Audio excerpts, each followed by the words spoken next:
యమనియమాలు చెప్తున్నాం కదా, క్రమ పద్ధతులు చెప్తున్నాం కదా. ఇది లేకుండా సాధన చేస్తే ఫలితం పొందలేము. ఇవన్నీ చెప్తున్నాం కాబట్టి తూచా తప్పకుండా మనం ఫాలో అయ్యడం ఏం చేస్తున్నామంటే, నేను చెప్పింది 100% ఫాలో అవుతున్నాను. ఆహార నియమాలు కానీ సాధనలు కానీ అందుకనే బెనిఫిట్స్ పొందారు. ఇక మిగతా దాంట్లో ఏంటంటే నియమాలు చెప్పకండి, ఎట్లయినా కూర్చొని బాడీపై బీచ్ పెట్టుకుని నిద్రపోవడం అంటే 25 లాభం లేదు. జంతువులు పశువులు పోతున్నాయి. ఇంకా మన వేరే వస్తాయి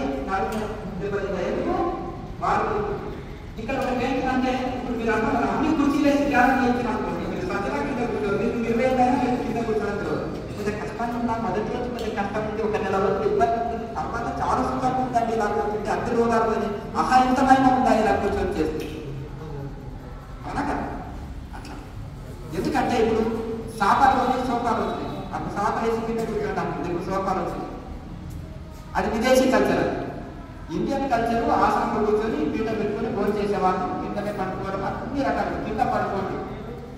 అర్థమైందా? మీరు కింద రాత్రి నేను నేల మీద పడుకున్నాను. అర్థమైందా?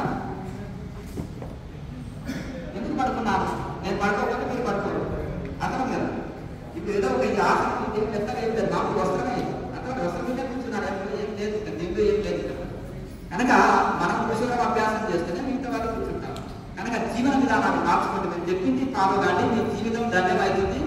ఇదైతే ఇప్పుడు మనం సాధన ప్రారంభించుకుందాము. చక్కగా స్థిరమైన ఆసనంలో కూర్చొని సుదీర్ఘమైన శ్వాస తీసుకొచ్చి ఆత్మచక్రం ఎన్నుకోండి.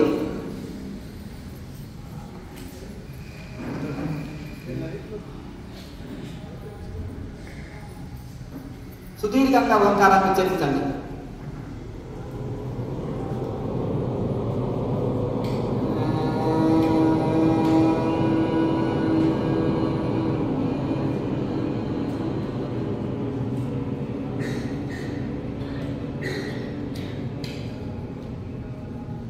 ఓంకారాన్ని ఉచ్చరించేటప్పుడే కానీ ఓం అనేది తక్కువ, అనేది ఎక్కువసేపు ఉచ్చరించగలగాలి. ఇది ఓంకారం పద్ధతి. మరొకసారి శ్వాస తీసుకొచ్చి ఆజ్ఞాచక్రం పెట్టుకొని పూర్తి శ్వాస తీసుకోండి.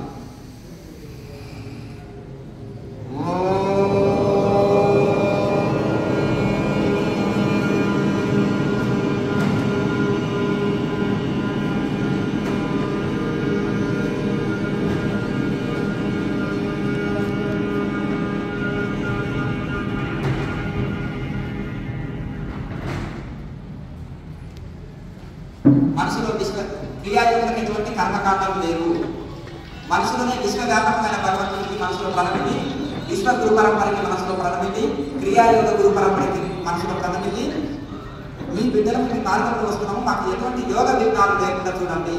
మాకు యోగంలో వచ్చే సమస్యలను తొలగించి, ఓ మహాత్మా మీరు కనుక సమాధి స్థితిలో హిమాలయంలో చాలా బ్రహ్మానంద స్థితిలో ఉంటారని మేము విన్నాము.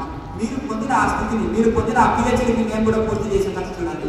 మీరు పొందిన ఆ సమాధి స్థితిని పొంది మేము కూడా అలౌకిక ఆనందము, ఇన్నర్ హ్యాపీనెస్ మేము కూడా పొందేటట్టు చూడండి. మేము కూడా మీ అటువంటి స్థితిని మేము హ్యాపీగా ఉండేటట్టు చూడండి. మీ బిడ్డలను మీ మార్గంలో వస్తున్న మీ శిష్యులను మీ బిడ్డలను మమ్మల్ని ఆశీర్వదించండి అని ఋషులు విఘ్నాలు కలిగించకుండా, దేవతలు విఘ్నాలు కలిగించకుండా వాళ్ళని మనసులో ప్రార్థన చేసి, ప్రార్థనకు చాలా పవర్ ఉంటుంది.